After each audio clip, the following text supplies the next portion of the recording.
I used to believe that dreams were fragile things, meant to be whispered, protected, and shared only with the person you trusted most. For me, that person was Liana, or so I thought.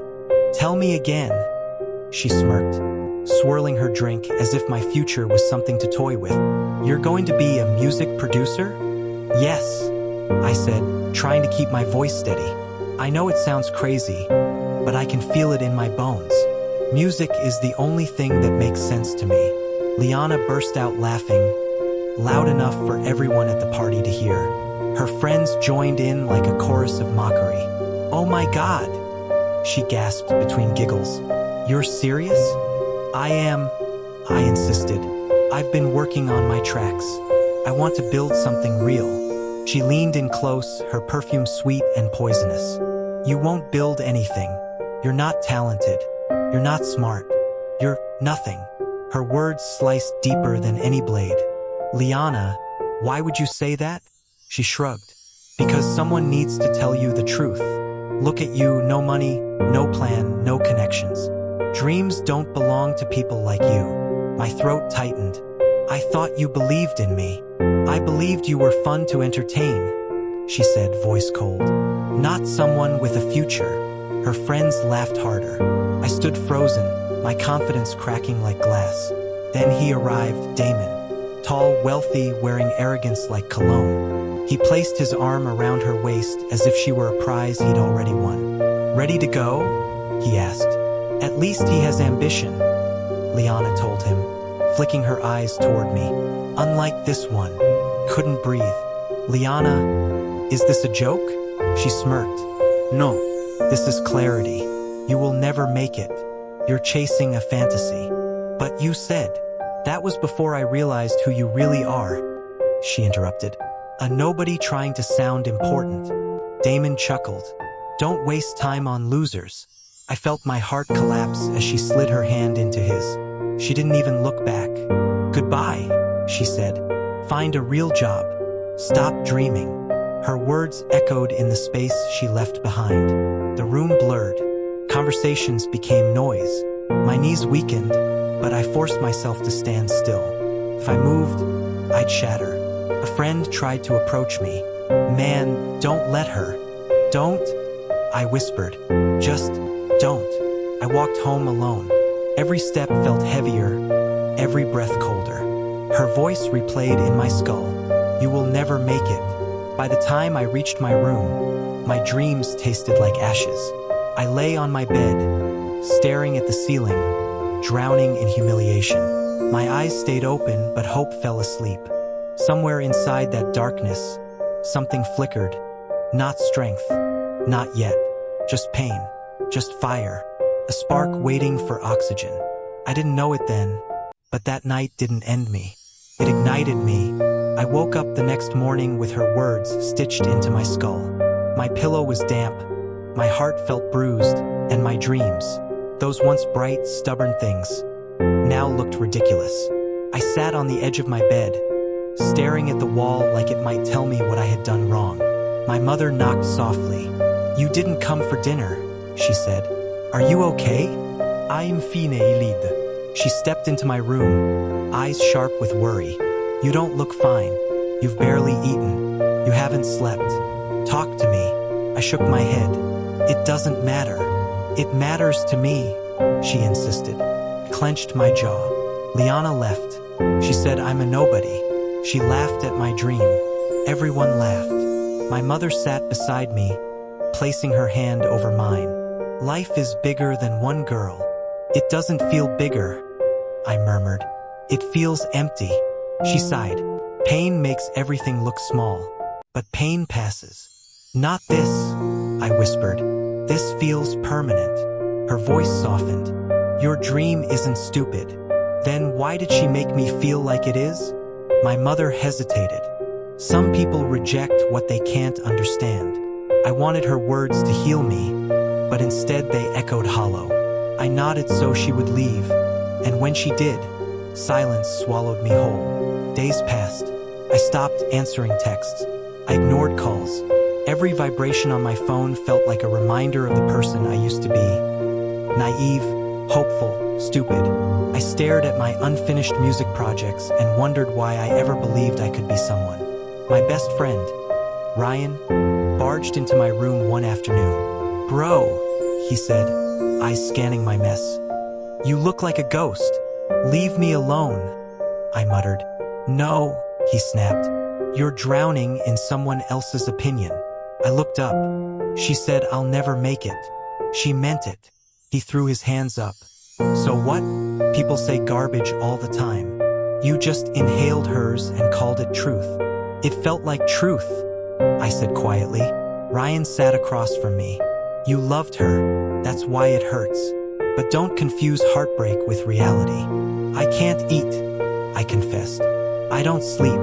Every time I close my eyes, I see her laughing."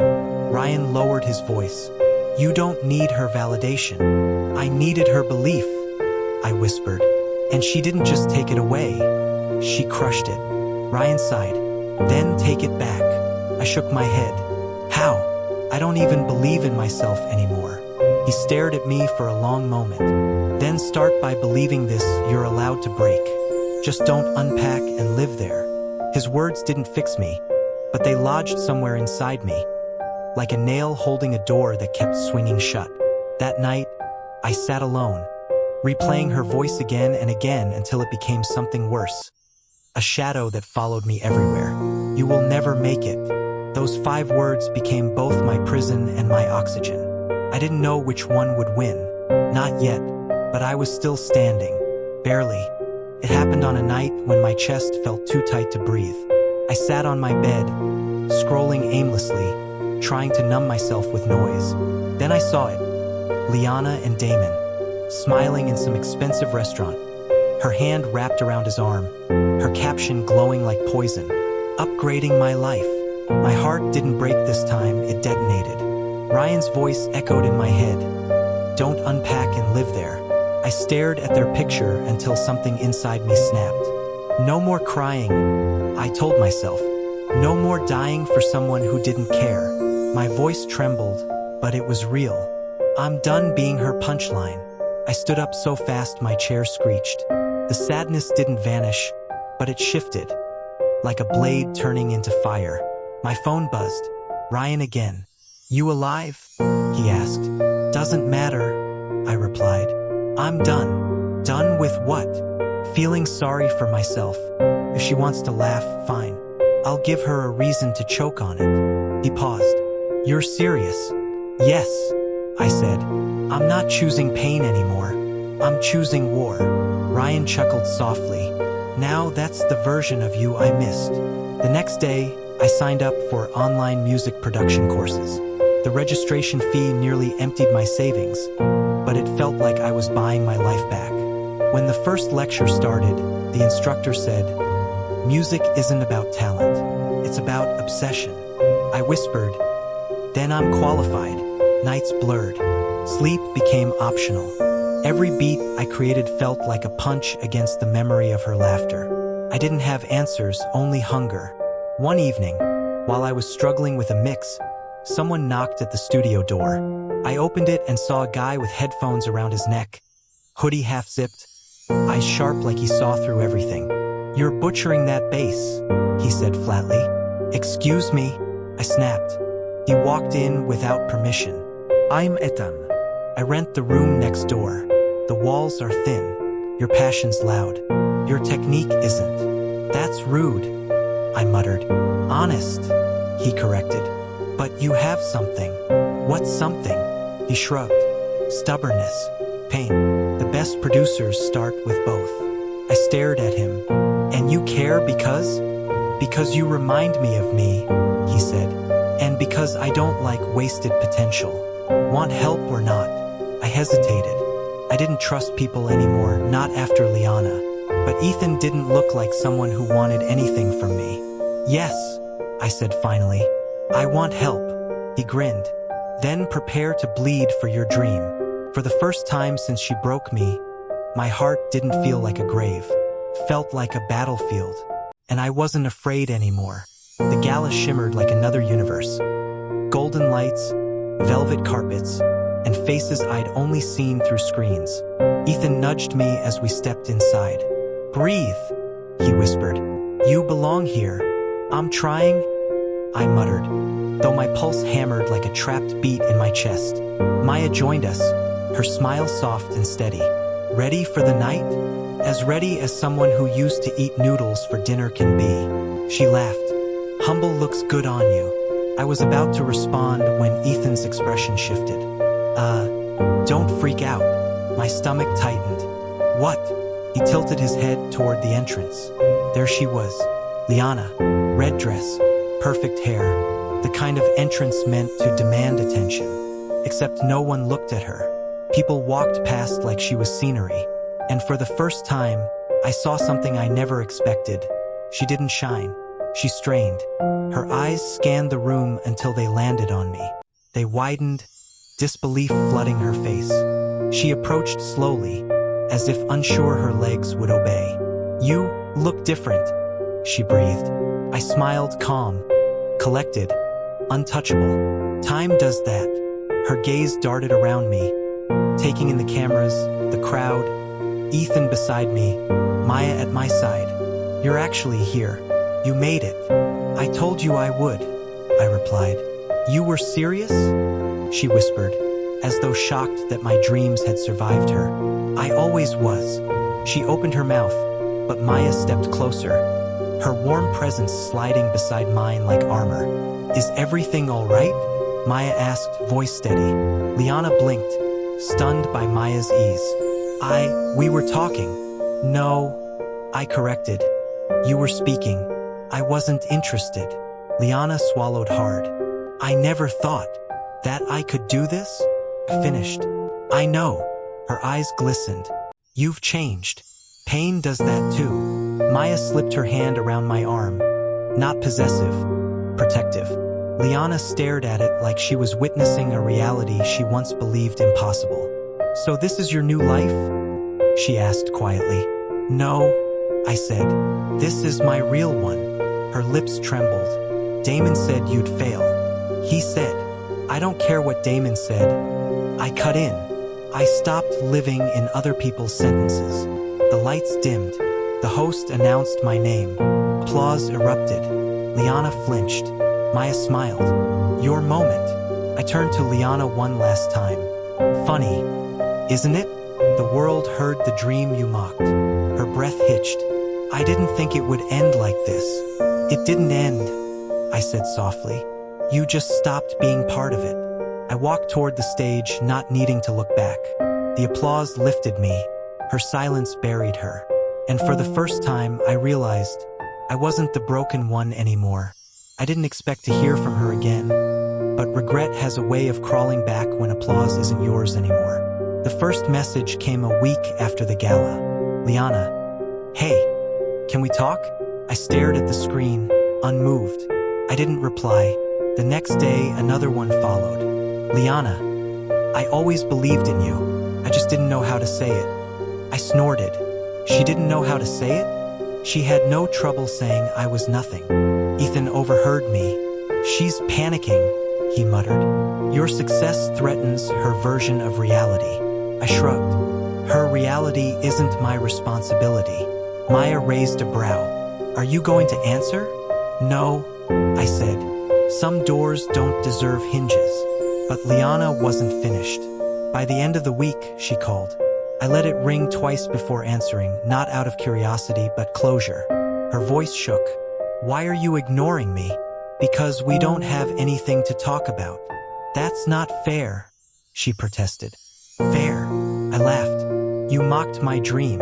What fairness were you practicing then?" She inhaled sharply.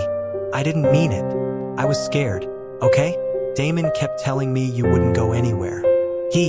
Stop." My voice hardened. "Don't blame him for words you chose." Silence. Then she whispered, "He left me."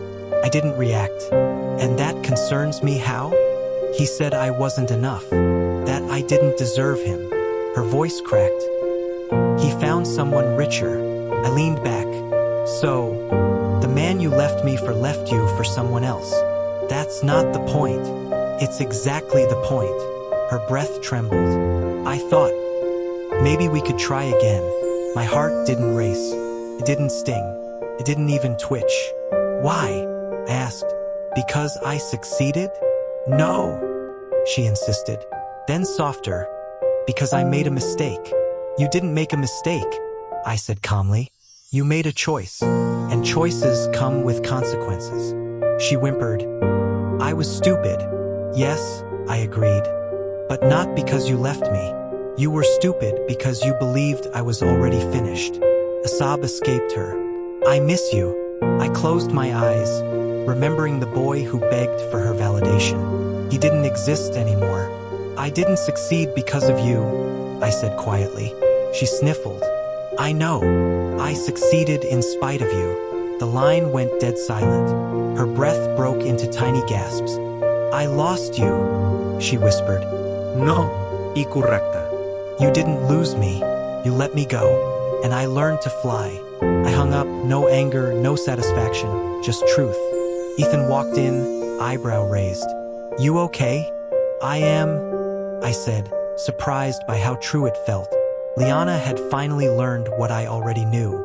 Regret is heavier when the person you broke stops carrying your memory. And I had stopped.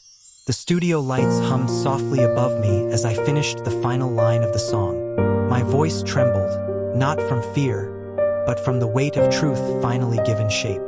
Ethan leaned back in his chair. This isn't just music, he said. It's confession. Maya wiped her eyes. People are going to feel this. Every word.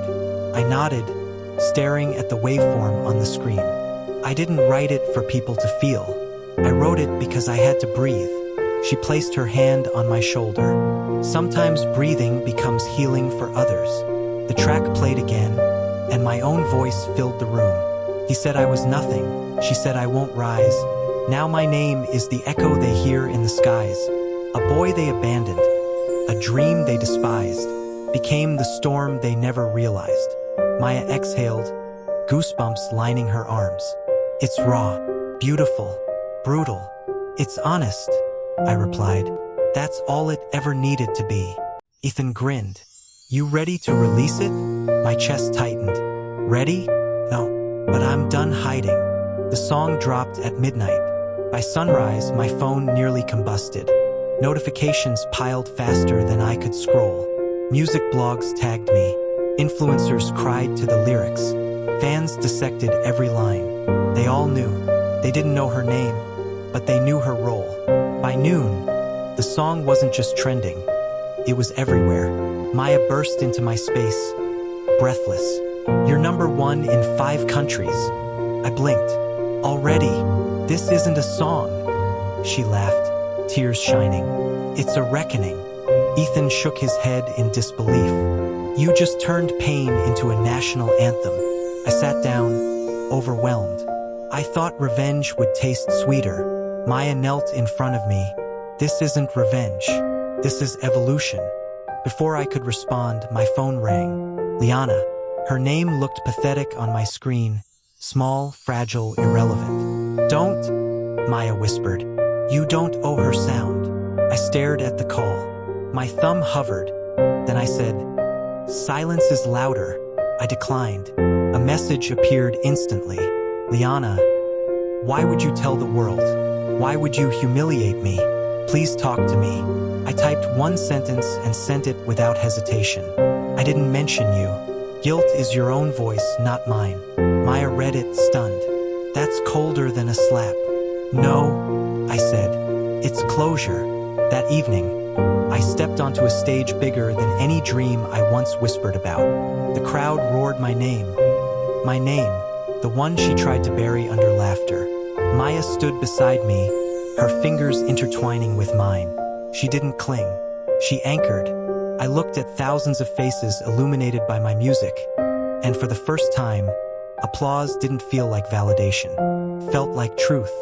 I leaned into the mic, heart full and steady. This one isn't for those who doubted me, I said. The audience hushed. It's for the version of me who believed them. They erupted. Somewhere, Liana was probably listening, but her voice no longer mattered. Mine finally did. The applause faded, but its echo stayed with me long after I left the stage. I sat alone in the quiet backstage hallway, breathing in the silence like I was learning how to exist again. My heart wasn't racing anymore. It was steady, controlled. Mine. Maya found me, leaning against the wall with 2 cups in her hands. "Hydrate," she said. "Your voice deserves better than dust." I chuckled softly and took the cup. "You're starting to sound like Ethan." "That's terrifying," she smirked, "but accurate." Her laughter felt like sunlight, warm, effortless. Nothing like the cold flame I once mistook for love. She didn't demand space. She occupied it gently. She didn't try to fix me. She understood I wasn't broken anymore. "You did something incredible tonight," she said. "I survived," I replied. "And then I sang about it. That's more than most people manage." I nodded, but a strange heaviness tugged at me. Not pain, but unfinished business. "There's something I need to do." Maya understood instantly. Her. I didn't confirm it. I didn't need to. "Do what you need," she whispered. "Just don't lose yourself again." I found Liana sitting outside the venue, curled into herself like a wilted memory. The night air made her look older, like regret had carved lines into her soul. She stood when she saw me, eyes red, mascara smudged, the opposite of the flawless girl who once mocked my dreams. "You came," she breathed, almost relieved. "I didn't come back," I corrected. "Just came to end something." Her voice broke. I heard the song. Everyone's talking about it. "It wasn't about you," I said calmly. "It was," she insisted. Every line hit me, every word. "Then maybe you're finally listening," I interrupted. She flinched like the truth was sharper than anything I'd ever said before. "I was stupid. I was scared. You loved music more than me. I thought you'd choose a dream over a real life." "That dream is my real life," I replied. "It always was." She took a step closer. "I ruined everything between us. But I was young, immature. I didn't know what love was." "You didn't ruin everything," I said. "You taught me something." She blinked, hopeful. "What?" "That love shouldn't feel like humiliation." Her breath hitched. "Did you ever love me?" I paused, not for effect, but to honor the truth. "Yes," I said. "I did. I loved you so much I mistook your disrespect for passion." Tears streamed down her face. "Then why can't we try again?" "Because loving you was the lesson," I whispered. "Not the ending." For a moment, she looked like a ghost, haunted by the life she never allowed herself to see. "You're different now," she whispered. "Stronger, colder." "No," I correcta gently. Clearer. She shook her head, voice cracking. "I lost you." "No," I said. "You let go of a version of me who didn't know his worth. The man standing here now, he was never yours." Her legs wobbled, and she sank onto the bench. "I don't know how to live with this," she whispered. "You live," I said softly, "the same way I did, one breath at a time." Her sobs echoed into the night, but they didn't chain me anymore. I wasn't angry. I wasn't bruised. I wasn't hers. I walked away, not triumphantly, not cruelly, just free. Later that night, Ethan and Maya waited for me at the studio. Ethan raised a brow. "Over." "Yes," I said. Maya smiled, not as a lover, not as a savior, but as someone who saw me. "What now?" I looked at the microphone, the console, the lights that no longer blinded me. "Now," I whispered, "I sing for me." Ethan grinned. "About time." Maya stepped beside me. "Whatever comes next, you're ready." For the first time, I believed it. No applause, no audience, just breath, purpose, and a voice that finally belonged to me. I closed my eyes, pressed the headphones against my ears, and let the music rise. Not for revenge, not for validation, but because it was mine, and I walked forward without her. That love shouldn't feel like humiliation. Her breath hitched. "Did you ever love me?" I paused, not for effect, but to honor the truth. "Yes," I said. "I did. I loved you so much I mistook your disrespect for passion. Tears streamed down her face. Then why can't we try again? Because loving you was the lesson, I whispered. Not the ending. For a moment, she looked like a ghost, haunted by the life she never allowed herself to see. You're different now, she whispered. Stronger, colder. No, y correcte, Janli. Clearer. She shook her head, voice cracking. I lost you. No, I said. You let go of a version of me who didn't know his worth. The man standing here now, he was never yours. Her legs wobbled, and she sank onto the bench. I don't know how to live with this, she whispered. You live, I said softly, the same way I did, one breath at a time. Her sobs echoed into the night, but they didn't chain me anymore. I wasn't angry. I wasn't bruised. I wasn't hers. I walked away, not triumphantly, not cruelly, just free. Later that night, Ethan and Maya waited for me at the studio. Ethan raised a brow. Over. Yes, I said. Maya smiled, not as a lover, not as a savior, but as someone who saw me. What now? I looked at the microphone, the console, the lights that no longer blinded me. Now, I whispered, I sing for me. Ethan grinned. About time. Maya stepped beside me. Whatever comes next, you're ready. For the first time, I believed it. No applause.